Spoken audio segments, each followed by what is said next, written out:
Hello guys, स्वागत है आप सभी का मेरे इस चैनल में। और आज से हम लोग एक नई सीरीज शुरू करने वाले हैं जो कि गेट की प्रिपरेशन के लिए रहेगा, गेट फॉर एरोस्पेस इंजीनियर्स के लिए। इसमें गाइस मैं आप सभी को चैप्टर वाइज फ्लाइट मैकेनिक्स और एरोडायनेमिक्स के कोर्सेज को कंप्लीट करवाऊंगा विथ न्यूमेरिकल्स। सो न्यूमेरिकल्स भी होंगे, थ्योरेटिकल पोर्शन भी होगा, सारी चीजें रहेंगी, सब कुछ हम लोग डिस्कस करेंगे। स्टेप बाय स्टेप हम लोग इस कोर्स को, इन दोनों कोर्सेज को कंप्लीट करेंगे। तो आज से जो सीरीज शुरू हो रही है वो है फ्लाइट मैकेनिक्स वाली सीरीज। इसके अंदर हम लोग चैप्टर्स जो पढ़ने वाले हैं, सबसे पहले हम लोग चैप्टर पढ़ेंगे इसके अंदर बेसिक्स ऑफ फ्लाइट मैकेनिक्स। उसके बाद सेकंड चैप्टर हम लोग पढ़ेंगे एयरक्राफ्ट परफॉर्मेंस का। थर्ड चैप्टर हम लोग पढ़ेंगे एयरक्राफ्ट स्टेबिलिटी से रिलेटेड। और फाइनली हम लोग बात करेंगे इक्वेशंस ऑफ मोशन की। ये जो कोर्स है it is specifically designed for get for aerospace engineering. और इनफैक्ट जो बेसिक इंजीनियरिंग बीटेक में रहती है और एमटेक में भी आप सभी को ये काम आएगा। सो होपफुली ये वीडियो सीरीज आप सभी को अच्छी लगे। And if you do like this series, if you do like my videos and my initiative, please give a thumbs up, share करो, सब्सक्राइब करो चैनल को और मेरा प्रोत्साहन करते रहो। Do support me. So let's begin with today's session. आज की क्लास में हम लोग पढ़ने वाले हैं फ्लाइट मैकेनिक्स का chapter number 1, basics of flight mechanics. इसके अंदर हम लोग सबसे पहले टॉपिक लेंगे standard atmosphere. Standard atmosphere.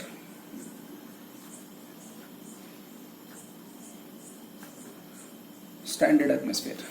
So guys, standard atmosphere के अंदर हम लोग काफी सारी चीजें डिस्कस करेंगे। आज की क्लास में मैं आपको कुछ ऑल्टीट्यूड्स वगैरह बताऊंगा, उनकी डेफिनेशन होगी, उनका कुछ रिलेशन होगा। और आज की क्लास में हम लोग हाइड्रोस्टैटिक इक्वेशन को भी डिस्कस करेंगे। सो सबसे पहले बात आती है कि ये जो स्टैंडर्ड एटमॉस्फेयर है और इन जनरल एटमॉस्फेयर है, हम लोग इसको क्यों पढ़ते हैं और कहाँ ये हमें काम आ रहा है, ये सब चीजें हम लोग जब तक डिस्कस नहीं करेंगे तब तक हमें फील नहीं आएगा कि हम फ्लाइट मैकेनिक्स क्यों पढ़ रहे हैं। सो ये जो एटमॉस्फेयर है, अपने आसपास की सराउंडिंग है, हवा है, जिसके साथ हम लोग कंटिन्यूअसली इंटरेक्ट कर रहे हैं। एंड बीइंग एरोस्पेस या एविएशन गाइज, हम लोगों को इसके साथ में throughout our life you have to play with it. Atmosphere किसी भी पर्टिकुलर व्हीकल के लिए, स्पेशली एयरक्राफ्ट्स के लिए, हेलीकॉप्टर्स के लिए और एयरप्लेन्स के लिए बहुत ज्यादा इंपॉर्टेंट है, बिकॉज वो कंटिन्यूअसली इसके इफेक्ट में रहते हैं, एटमॉस्फेयर के इफेक्ट में रहते हैं। सो अब क्योंकि कोई चीज जिसके साथ हमें जिंदगी भर खेलना है तो उसके बारे में पहले हमें पता होना चाहिए, उसकी प्रॉपर्टीज पता होनी चाहिए, उसकी कैरेक्टरिस्टिक्स पता होनी चाहिए, किस तरीके से उसके अंदर वेरिएशन आ रहे हैं with respect to temperature, with respect to height क्या चेंजेस आ रही हैं, प्रेशर में क्या चेंज आ रहा है, डेंसिटी में क्या चेंज आ रहा है। ये सारी चीजें जब तक हमको पता नहीं चलेंगी तब तक हम लोग अपना व्हीकल डिजाइन नहीं कर सकते। We can not be prepared for future safety related things, और maybe we can't even fly our whatever imagination we are trying to make. तो इसीलिए हम लोगों को ये सारी चीजें पढ़नी पड़ेंगी। नॉट ओनली दैट, हम लोग सिर्फ अर्थ के एटमॉस्फेयर की बात नहीं करते इसके अंदर। ये जो भी हम लोग चीजें पढ़ने वाले हैं इन जनरल, किसी भी पर्टिकुलर लोकेशन पे, किसी भी ज्योग्राफिकल लोकेशन पे या फिर किसी प्लैनेट के ऊपर भी ये चीजें वैलिड होती हैं। तो जैसे कि हम लोग एक्सो प्लैनेट्स की बात करते हैं, इंटरप्लैनेटरी मिशंस की बात करते हैं, जैसे जुपिटर है, सैटर्न है, मार्स है, वीनस है, एटसेट्रा एटसेट्रा, जो हम लोग इंटरप्लैनेटरी मिशंस भेजते हैं उसके ऊपर भी, उन प्लैनेट्स के ऊपर भी खुद का एटमॉस्फेयर रहता है। तो हमें बेसिक लॉज ऑफ फिजिक्स पता होने चाहिए कि किस तरीके से क्या क्या वेरिएशंस होते हैं। जो बेसिक पैरामीटर्स हैं हम लोग इसके अंदर डिस्कस करेंगे। बट प्रॉब्लम एटमॉस्फेयर के अंदर ये आता है, ऑल्दो ये हमारे साथ हमेशा रहेगा और रहना चाहिए, क्योंकि ये है तो हम है। एटमॉस्फेयर नहीं होगा तो हमारे पास में ऑक्सीजन नहीं होगा या बेसिक एयर जो भी है हमारे पास नहीं है। तो atmosphere is life supporting system for earth and for human beings and for all the living beings on earth.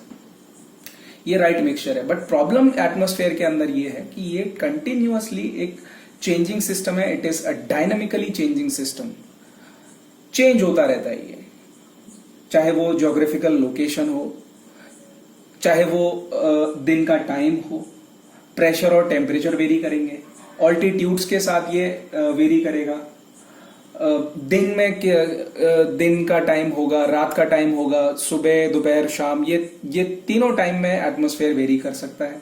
Season में चेंज आ सकता है एटमॉस्फेयर में, और एटमॉस्फेयर में चेंज आ सकता है जो हमारे आसपास के प्लैनेट्स हैं या फिर सन है, उसकी सोलर एक्टिविटी की वजह से चेंजेस आ सकते हैं हमारे एटमॉस्फेयर के अंदर।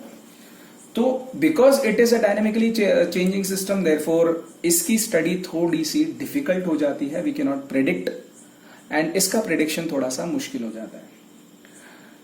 इसीलिए हर पर्टिकुलर चेंज को दिमाग में रखते हुए दुनिया के लोगों ने सोचा कि भाई क्यों ना एक काम करें, क्यों ना हम लोग एक स्टैंडर्ड टेबल बनाएं, एक स्टैंडर्ड चार्ट बनाएं या फिर एक रेफरेंस बनाएं जिसको एटलीस्ट लोग फॉलो कर सकें। जैसे लेट अस सपोज अर्थ के जितने भी मेंबर्स थे एविएशन के, it's just an example, in hypothetical example है कि अगर अर्थ के जितने भी लोग थे उन्होंने सोचा कि अर्थ का एटमॉस्फेयर जो कि कंटिन्यूअसली चेंज हो रहा है, हर टाइम पे चेंज हो रहा है और हर लोकेशन पे चेंज हो रहा है, हर ऑल्टीट्यूड पे चेंज हो रहा है, तो क्यों ना हम लोग एक एवरेज लें इन सब चीजों का, एक डिटेल्ड स्टडी करें, रिसर्च करें और एक स्टैंडर्ड एटमॉस्फेयर को डिफाइन करें, एक स्टैंडर्ड डिफाइन कर दें, एक रेफरेंस डिफाइन कर दें, so that people can go through it और उससे उन्हें एक आइडिया लग सके कि भाई मुझे क्या चीज डिजाइन करनी चाहिए और किस तरीके से मेरी जो व्हीकल है वो इंटरेक्ट करने वाली है। सो जो स्टैंडर्ड एटमॉस्फेयर है, it gives us the mean values of pressure, and I am talking about the standard charts, so it will give you the mean value of pressure, temperature, density, etc. as a function of altitude. And standard atmospheric results जो होते हैं, standard atmospheric tests जो होते हैं, वो हमारे flight tests जो wind tunnel के अंदर हो रहे हैं, ये खासकर एरोडायनेमिसिस्ट को ज्यादा पता होगा बिकॉज उन लोगों की टेस्टिंग ज्यादा विंड टनल के अंदर होती है।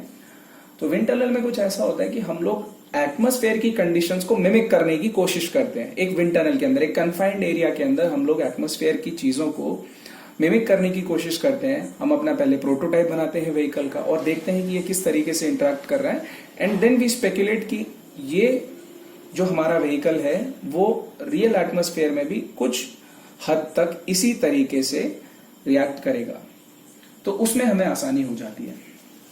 तो इसी चीज को ध्यान में रखते हुए 1959 में एक स्टैंडर्ड एटमॉस्फेरिक टेबल बना ARDC की हेल्प से, और हम लोग भी ARDC वाला ही टेबल पढ़ने वाले हैं। अब आप लोग पूछोगे ARDC क्या है? So now ARDC is air research and development command, जो कि यूएस का है, air research and development command, और अब इसका नाम हो चुका है air force research laboratory. Air force research laboratory, ये उसका नाम हो चुका है। तो हम लोग इस चैप्टर के अंदर पढ़ने वाले हैं, मैं आपको बेसिक ओवरव्यू दे देता हूं कि हम लोग इसके अंदर क्या क्या पढ़ने वाले हैं।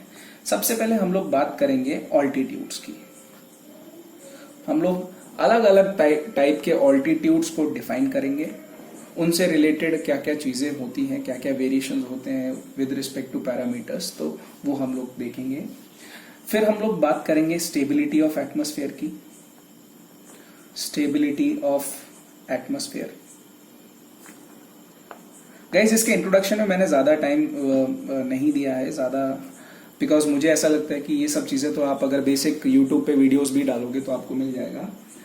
मैं आपको मेन चीजें इसमें बता देता हूँ जो कि हम लोगों को एग्जाम पर्सपेक्टिव से या इंटरव्यू पर्सपेक्टिव से काम आ जाएंगी। सो ये बेसिक्स है, बहुत बेसिक्स है, ये आपको पता होना चाहिए। फिर हम लोग बात करेंगे फ्लाइट इंस्ट्रूमेंट्स की। फ्लाइट इंस्ट्रूमेंट्स की ये यूजुअली मैं अपने AME स्टूडेंट्स को पढ़ाता हूँ, एयरक्राफ्ट मेंटेनेंस इंजीनियरिंग स्टूडेंट्स को मैं ये चीज पढ़ाता हूँ, फ्लाइट इंस्ट्रूमेंट्स। तो ये बहुत इंपॉर्टेंट है। बीइंग थ्योरेटिकल एरोडायनेमिसिस्ट, हम लोगों को काफी बार फ्लाइट इंस्ट्रूमेंट्स और इन सब चीजों की नॉलेज नहीं होती है, बट आप लोगों को पता होना चाहिए। So we'll be going through these things also, and how we are going to mix the theoretical physics with the practical world, ये चीजें हम लोगों को फ्लाइट इंस्ट्रूमेंट्स में पता चलेंगी। Then we'll be talking about critical Mach number, critical Mach number and critical pressure coefficient। इस chapter में हम लोग ये चीजें पढ़ने वाले, क्रिटिकल प्रेशर कोएफिशिएंट। फिर हम लोग बात करेंगे drag divergence Mach number, drag divergence Mach number की। उसके बाद में हम लोग एक जनरल एरोडायनेमिक नॉमेनक्लेचर देंगे, उसके ऊपर थोड़ा डिस्कशन होगा, एक क्लास उसके ऊपर रख लेंगे हम लोग। बट ये हम लोग अभी बहुत अच्छे से पढ़ेंगे, बहुत अच्छे से पढ़ेंगे aerodynamic nomenclature. Then we are going to study about the definition, which is more important, definition of forces, definition of forces in steady symmetrical straight line flight. Actually में इसका दूसरा नाम भी एक छोटा सा नाम है जिसको हम लोग जनरली यूजुअली क्रूज कंडीशन बोलते हैं, क्रूजिंग फ्लाइट बोलते हैं। और ये पढ़ना इतना इंपॉर्टेंट है ये फोर्सेस के बारे में, because most of the time कोई भी एयरक्राफ्ट अगर फ्लाई करता है तो वो इस कंडीशन में रहता है, क्रूजिंग फ्लाइट में रहता है mostly, and it is preferable also. तो हम लोग ये चीजें इस चैप्टर के अंदर पढ़ने वाले हैं। So let's begin with the first topic which is altitudes. Altitudes guys, altitude में हमारे पास 6 टाइप के ऑल्टीट्यूड होते हैं, जिसमें सबसे पहला ऑल्टीट्यूड हम लोग पढ़ रहे हैं ज्योमेट्रिक ऑल्टीट्यूड। फिर हम लोग पढ़ेंगे एब्सोल्यूट ऑल्टीट्यूड। फिर हम लोग देखेंगे जियो पोटेंशियल, ये बहुत इंपॉर्टेंट है। जिसको ये कंसेप्ट समझ में आया उसको पता चलेगा कि कितना धोखा हो रहा था हमारे साथ में जिंदगी में। Geopotential altitude, pressure altitude, temperature altitude and density altitude. इसके अलावा भी अलग अलग तरीके से हम लोग ऑल्टीट्यूड को डिफाइन करते हैं, बट जनरली हम लोग इन सब चीजों के बारे में डिस्कस करेंगे। सो इसके अंदर हम लोग सबसे पहले देख लेते हैं एक diagram. So guys let's suppose, सब मान लेते हैं हम लोग, भाई वैसे भी हम लोगों ने अब तक माना ही है चीजों को 12th क्लास तक हम लोग यही मानते आए कि फिजिक्स में जो भी हम पढ़ रहे हैं वो सही चीज है, बट किसी ने आपको अजम्पशंस नहीं बताए। हम लोग अजम्पशंस लेते चले गए। आपको डेरिवेशन करवा दी गई, न्यूमेरिकल्स करवा दिए गए, बट लोगों को जो मेन कंफ्यूजन रहता है वो रहता है अजम्पशंस के बेसिस पे, क्योंकि हमें आइडिया ही नहीं लगता कि जो हमने फॉर्मूला यूज किया है या जो हमने फॉर्मूला पढ़ा है या डिराइव किया है वो किन किन कंडीशंस में वैलिड नहीं होता है ये चीज हम लोग भूल जाते हैं, और फिर हम लोग गलत तरीके से अपने कंसेप्ट बना लेते हैं, जो कि बहुत ही गलत है। आगे चल के हम लोगों को बहुत ही दिक्कत करता है। सो हम लोग अभी इन बेसिक चीजों को पढ़ते हैं आराम से, और अजम्पशंस जो भी हम लोग लेते जाएंगे वो प्रॉपरली अच्छे से डिस्कस करेंगे। सो पहला तो ये चीज है कि ये अर्थ का सरफेस है, इसमें मानने जैसा तो कुछ है नहीं।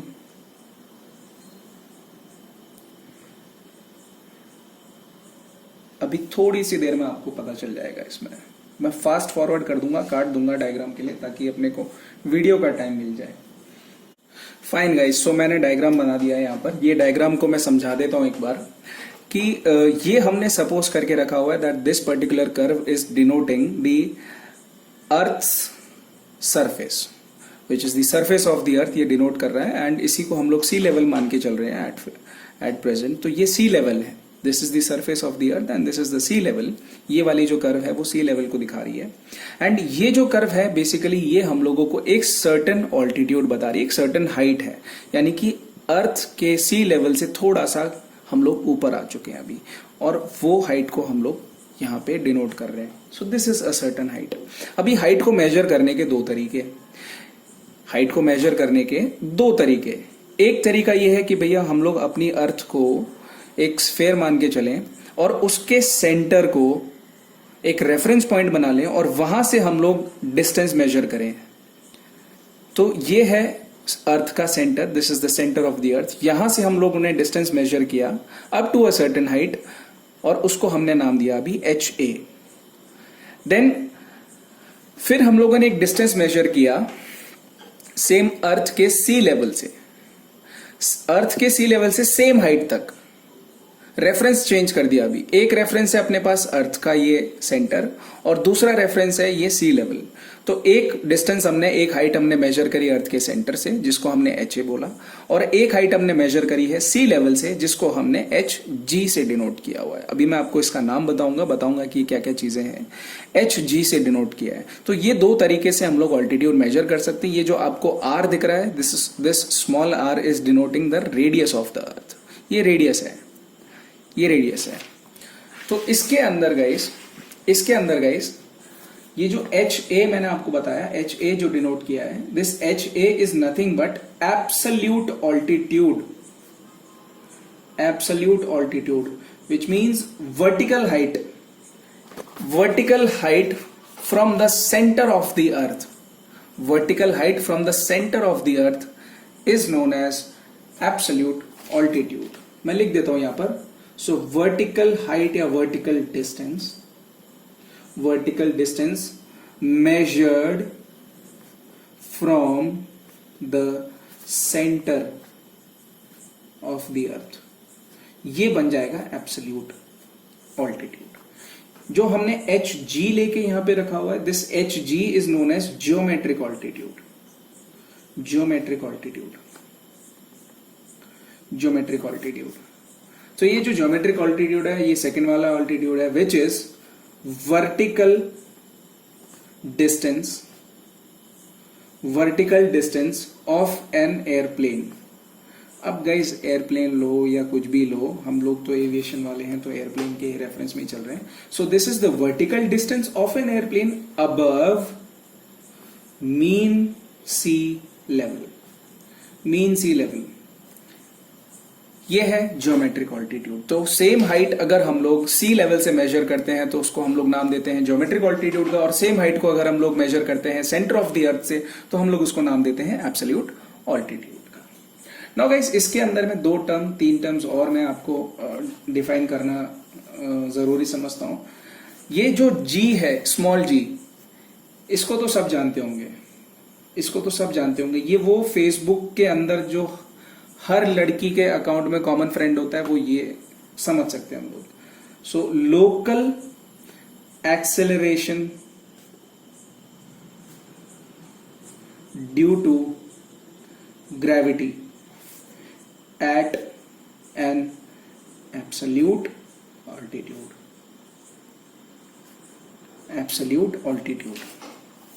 सो this is the local variation of gravity. Local variation है, कहने का मतलब यह है कि जो ग्रेविटी का इफेक्ट है ना, ये जो local acceleration due to gravity है, ये डिपेंड करता है R के ऊपर। आप लोगों ने ये ऑलरेडी 10th क्लास में, 11th क्लास में या 12th क्लास में ये पढ़ रखा है, जहां पे आप लोगों को ग्रेविटेशनल लॉज समझाए गए थे।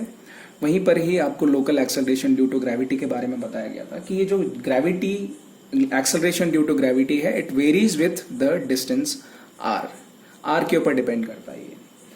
ऑल्सो हमने एक रेफरेंस लेके चल रहे हैं, दिस रेफरेंस इज G0, जिसको आप लोग समझ ही गए होंगे, acceleration due to gravity at sea level.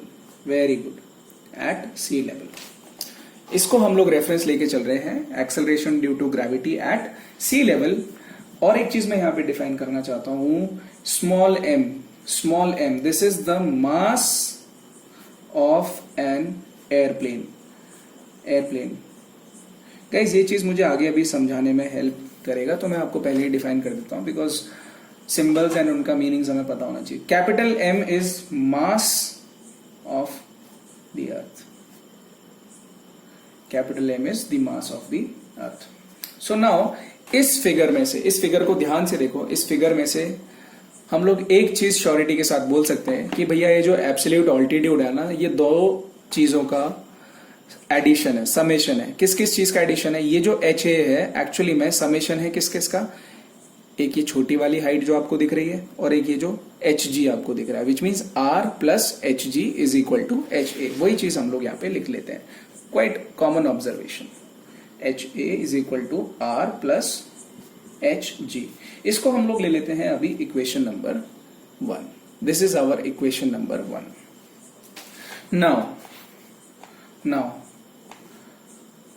देखो गाइज, एक्चुअली जो ये जो कंटेंट मैं आपको पढ़ा रहा हूं, ये introduction to flight by James Anderson, John D Anderson sorry, उसमें से है। बट कुछ बच्चे होते हैं जिन लोगों को, जैसे कि मेरे जैसे, जिन लोगों को ये छोटी सी भी अगर बात होती है तो वो समझ में नहीं आती कभी कभी।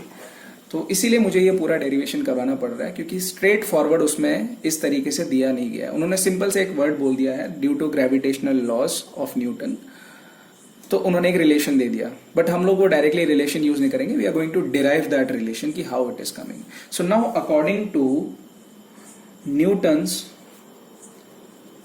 Second law and universal law of gravitation, universal law of gravitation. So guys देखो, सेकंड लॉ क्या बोलता है? सेकंड लॉ तो अपने को F is equal to ma वाला रिलेशन दे देता है, जिसमें हम लोग a की जगह पे g रख सकते हैं, तो F is equal to mg बन जाएगा। And that mg is actually, हम लोग बोल सकते हैं कि वो वेट है किसी भी पर्टिकुलर व्हीकल का या किसी भी ऑब्जेक्ट का जो कि अर्थ के ऊपर रखा है। एंड जो ये यूनिवर्सल लॉ ऑफ ग्रेविटेशन है, उसका फॉर्मूला आप लोगों को मैं याद करा देता हूं, that it was somewhat F is equal to G m1 m2 upon R square. G जो कि यूनिवर्सल ग्रेविटेशनल कांस्टेंट है, कैपिटल G जिसको आप बोलते थे। So G m1 m2 upon R square. m1 m2 ये डिफरेंट मास है दो बॉडीज के, और R जो है वो सेंटर टू सेंटर डिस्टेंस है दोनों मासेस का। सो मैं आपको लिख देता हूं, यहां पर मैं आपको लिख देता हूं कि कोई भी अगर बॉडी होगी, कोई भी दो बॉडीज होंगी, तो उनके ऊपर ये फोर्सेस लग रहे होंगे। एफ ए, ये जो ए है एक्चुअली मैं एब्सोल्यूट ऑल्टीट्यूड से रिलेटेड है, तो मैं ये सबस्क्रिप्ट यहाँ पे यूज कर रहा हूं। This F A is equal to G small m capital M upon H A square. इसमें कोई दिक्कत नहीं होगी आपको समझने में। F A is equal to G M M upon H A square. H A इसलिए लिया because it is the distance between the centre of the earth and the centre of the body which we are talking about. So Fa is equal to gmm upon Ha square. Let's give it equation number 2. ये equation number 2 हो जाएगी अपने लिए। इसका मतलब ये हुआ कि ये जो Fa है, इसको मैं ऐसे लिख सकता हूं, mg is equal to gmm upon Ha square। इसको मैं ऐसे लिख सकता हूं भाई, ये लोकल ग्रेविटेशनल एक्सेलरेशन है mg, तो यानी कि ये जो mg है ये सर्टेन हाइट के लिए बोल रहा है। So mg is equal to G M M upon H A square. यहां से हमें एक चीज निकल के आती है, that small g is equal to G capital M upon H A square. इसको हम लोग बोलते हैं equation number 3। Similarly guys, similarly इसी तरीके से similarly we can write g not is equal to G capital M upon R square. This is equation number 4। g not is equal to G m upon R square.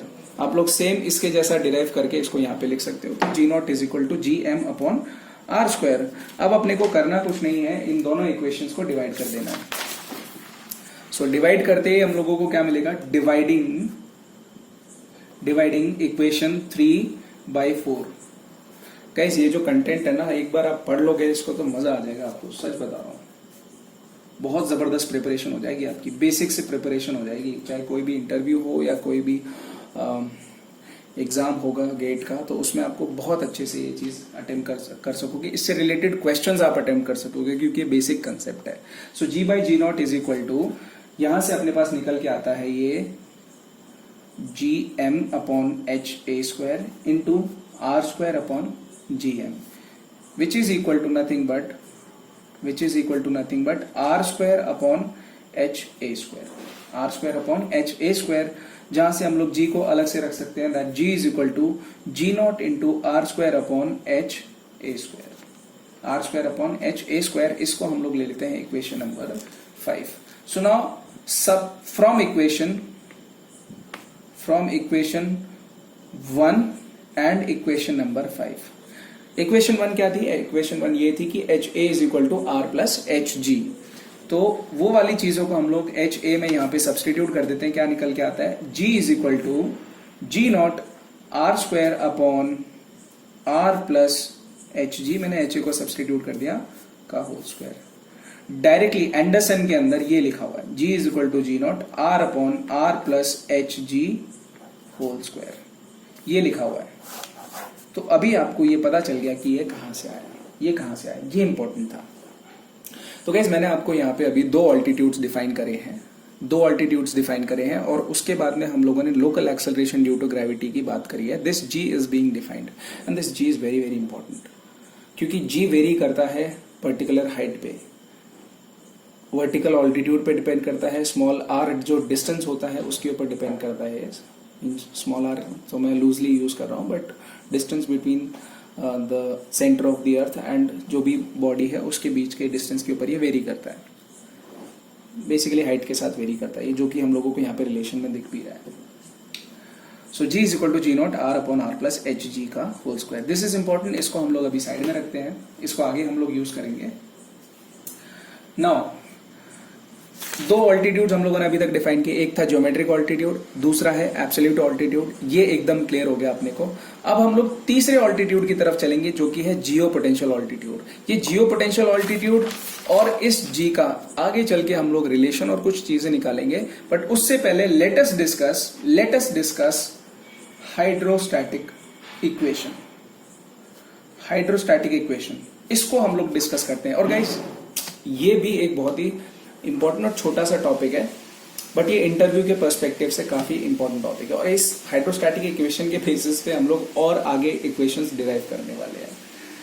तो hydrostatic equation को आप अपने हिसाब से कोई भी nomenclature ले सकते हो। आप लोगों को शायद बीटेक में पढ़ाया होगा कुछ और नोटेशंस के साथ में, बट मीनिंग और कंसेप्ट वही का वही रहेगा, कुछ इसमें बदलने वाला नहीं है। सो हाइड्रोस्टैटिक इक्वेशन में हम लोग एक डायग्राम बना लेते हैं। सो डायग्राम के लिए मैं पॉज कर देता हूं, उसके बाद हम लोग जब डायग्राम बन जाएगा फिर कंटिन्यू करेंगे इसको। ओके गाइस, तो डायग्राम बना दिया मैंने। ये बेसिकली हम लोग कंसिडर कर रहे हैं कि एक स्मॉल फ्लूइड एलिमेंट है, स्मॉल फ्लूइड एलिमेंट या स्मॉल एलिमेंट ऑफ एयर, और ये कहीं पर भी वैलिड होगा, ये कहीं पर भी वैलिड होगा। मैं आपको ये चीजें समझा देता हूँ कि इसके अंदर हम लोगों ने लिया क्या है। It's basically a cuboid. उसके अंदर देखो गाइज, ये जो लेंथ है इसकी, this length is taken to be 1 unit, this is 1 unit. ये वाली जो लेंथ है, ये वाली लेंथ, ये भी 1 यूनिट है। इसकी इस क्यूबॉइड की हाइट हम लोग ले रहे हैं DHG, स्मॉल हाइट है DHG। It's a very very very small element.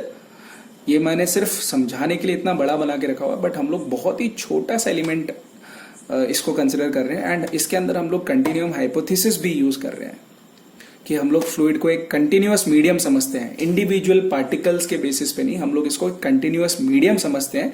उसके अंदर हम लोग बहुत ही छोटा सा एलिमेंट इसका लेके चल रहे हैं। तो इस एलिमेंट के अंदर जितने भी फ्लूइड पार्टिकल्स होंगे, हम लोगों को उससे मतलब नहीं है, हमें तो इस फ्लूइड एलिमेंट से मतलब है। ये टोटल वॉल्यूम से मतलब है हम लोगों को।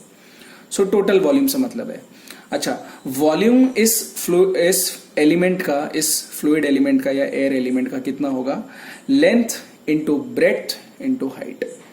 सो length into breadth into height के हिसाब से इसका वॉल्यूम बन जाएगा 1 into 1 into DHG। This is the volume, this is the volume. So इस फ्लूइड एलिमेंट का मास क्या हो गया? स्मॉल m से अगर हम इसको डिनोट कर रहे हैं तो इस स्मॉल फ्लूइड एलिमेंट का मास हो गया density times volume. Density times volume, density is rho and volume is 1 into 1 into DHG। तो ये इसका मास है, ये इसका मास है। अच्छा, और एक चीज है कि इस फ्लूइड एलिमेंट के ऊपर प्रेशर लग रहा है हर तरफ से, हर तरफ से। इस फ्लूइड एलिमेंट के लिए ऊपर प्रेशर लग रहा है हर तरफ से।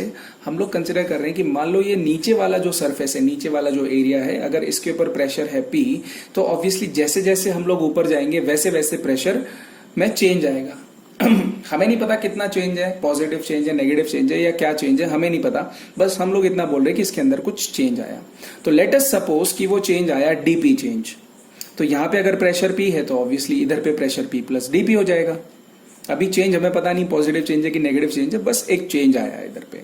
सो P यहां पे आ गया P प्लस डी पी, नीचे वाले सरफेस पे P, ऊपर वाले सरफेस पे P प्लस डी पी। अब आप क्वेश्चन पूछेंगे कि सर इधर वाले फेसेस का, लेफ्ट साइड वाले फेस का, आगे वाले फेस का, पीछे वाले फेस का, इन फेसेस पे क्या प्रेशर होने वाला है, इन फेसेस का क्या होने वाला है? तो इन फेसेस के ऊपर जो भी प्रेशर लगने वाला है उसका नेट इफेक्ट 0 हो जाएगा। इधर राइट साइड वाला प्रेशर इधर वाले प्रेशर को कैंसिल आउट कर रहा होगा, आगे वाला प्रेशर पीछे वाले प्रेशर को कैंसिल आउट कर रहा होगा। तो इस तरीके से ये चीजें चेंज हो जाएंगी, तो वो कैंसिल आउट हो जाएगा। बचेगा सिर्फ अपने पास लोअर सरफेस का प्रेशर और ऊपर वाले सरफेस का प्रेशर। तो हम लोग इसको कंसिडर कर रहे हैं। So this is a small stationary fluid element of air. So far so good. Now let's move on to the mathematics part of it. Mathematics part of it, सबसे पहले let us find out the force on top surface. Force on top surface. Guys इस fluid element के ऊपर top surface पे force लग रहा होगा, जो ऊपर का प्रेशर है इनटू जो एरिया उसका एक्सपोज्ड है, ऊपर का एरिया। सो ऊपर का प्रेशर इनटू ऊपर का एरिया। तो गाइज ऊपर का प्रेशर है P प्लस डी, कोई इसके अंदर डाउट नहीं है। एंड एरिया क्या है? एरिया है ये वाली लेंथ और ये वाली breadth. So length into breadth, which is this is 1, this is also 1। तो यहां पे मैं इसको 1 से मल्टीप्लाई करूंगा और 1 से ही मल्टीप्लाई करूंगा। ये टोटल मुझे एरिया दे रहा है, ये टोटल मुझे एरिया दे रहा है। This is the pressure. यहां से मुझे फोर्स मिल गई which is nothing but P plus D P. इसको आप लिख लो फिलहाल के लिए equation number 7। This is our equation number 7। Now similarly force on bottom surface. Force on bottom surface, I don't know ऐसी टाइप की सीरीज यूट्यूब पे अवेलेबल है या नहीं है, बिकॉज मैंने सर्च किया तो मुझे बहुत मुश्किल आई है समझने में। तो मैंने सोचा क्यों ना मैं हेल्प करूं थोड़ी। और इनफैक्ट मेरी भी इसमें अंडरस्टैंडिंग बन जाएगी, तो मेरा भी इसमें सेल्फिशनेस छुपा हुआ है भाई। I am being very honest. So force on bottom surface is equal to नीचे का pressure into area. So P into 1 तो यहां से अपने पास फोर्स निकल के आती है P। मैं इस ऊपर वाली फोर्स को FT लिख देता हूं, यानी कि टॉप सरफेस की फोर्स, और नीचे वाली फोर्स को मैं FB लिख देता हूं, यानी कि बॉटम सरफेस की फोर्स। तो FB is equal to P। ये हो जाएगी अपने पास equation number 8। Also weight of the element. Weight of the element क्या हो जाएगा इसका? Weight is equal to mg। Weight is equal to mg, W is equal to mg। तो ये बन जाएगा अपने पास mass is equal to density times volume. ये हमने ऑलरेडी फ्लूइड एलिमेंट के अंदर देख लिया है। So density is rho and volume is 1 into DHG। अब कुछ लोग क्या करते हैं, हड़बड़ी में जल्दबाजी में यहीं तक रह जाते हैं। इसके आगे एक और चीज है जो हमें मिस नहीं करनी है, विच इज स्मॉल g। ये चीज हमें मिस नहीं करनी थी। सो यहां से अपने पास W निकल के आता है रो G DHG। ये है equation number 9। This is our equation number 9। Now side forces तो जैसा मैंने बोला कि वो कैंसल आउट हो जाती हैं, और क्योंकि फ्लूइड एलिमेंट रेस्ट पे है, देयरफॉर इसके ऊपर जो नेट फोर्स होगा वो 0 होगा। इसके ऊपर जो नेट फोर्स होगा वो 0 होगा, विच मीन्स नेट फोर्स क्या है इसके ऊपर? FT plus FB plus W is equal to 0, which means P plus DP plus rho अच्छा FB लिख देता हूं मैं पहले, P प्लस DP। देखो गाइस, ये एक कन्वेंशन है अपना, कि अगर हम लोग एक डायरेक्शन में पॉजिटिव ले रहे हैं तो दूसरी डायरेक्शन में हमें नेगेटिव लेनी पड़ेंगी चीजों को। डायरेक्शन की बात है ये। सो अगर मैं कोई चीज को, ऊपर वाली चीज को अगर नीचे लग रही है तो मैं ऊपर से नीचे मूव करूंगा तो मैं उसको पॉजिटिव ले लूंगा, और नीचे से ऊपर मूव करूंगा तो मैं उसको नेगेटिव ले लूंगा। तो ये P प्लस DP ऊपर से एक्ट कर रहा है, ऊपर से नीचे आ रहा है, तो मैं इसको P प्लस DP को पॉजिटिव ले रहा हूं, एंड नीचे से जो फोर्स लग रहा है इसको मैं नेगेटिव ले रहा हूं, क्योंकि इसका डायरेक्शन चेंज हो रहा है। सो P प्लस DP नीचे वाली फोर्स है माइनस P। देखो माइनस मैंने यूज किया। सो P plus DP minus P, और ऐड करना पड़ेगा मुझे क्या? W। सो वो बन जाएगा मेरे पास rho G DHG, which is equal to 0। यहां से अपने पास ये P से P कट जाएगा, बचेगा क्या? DP plus rho G DHG is equal to 0, and finally DP अपने पास निकल के आएगा guys. DP is equal to minus rho G D H G. ये है equation number 10 and this is your hydrostatic equation. This is your hydrostatic equation. dp is equal to minus rho G D H G. तो आज की class को हम लोग यहीं पर रखते हैं। आगे और कंटिन्यू करेंगे हम लोग, फिर आगे geopotential, pressure altitude, density altitude, temperature altitude, ये सब चीजें डिफाइन करने वाले हैं। बट ये जियो पोटेंशियल ऑल्टीट्यूड के लिए एक बेसिक्स था, उसके लिए एक पिलर था ये, जो हम लोगों ने अभी पार किया है। आगे हम लोग और फर्दर डिस्कस करेंगे। अगर आपको ये कंटेंट अच्छा लगता है तो सपोर्ट कीजिए मुझे, मैं और अच्छे तरीके से इसको आगे और बेटर वे में कुछ करने की कोशिश करूंगा। आपके कमेंट्स और इनपुट्स बहुत ज़्यादा मायने रखते हैं मेरे लिए। एंड प्लीज़ अगर अच्छा लगता है तो just like this video, share the video and subscribe to my channel. Trust me guys, कुछ ना कुछ तो आपको इस चैनल से बेटर सीखने को मिलेगा, कुछ अच्छा ही मिलेगा। सो इस उम्मीद के साथ और इसी मोटिवेशन के साथ हम लोग इस क्लास को खत्म करते हैं and we'll see you in the next class and next lecture. So thank you so much guys, see you in the next class.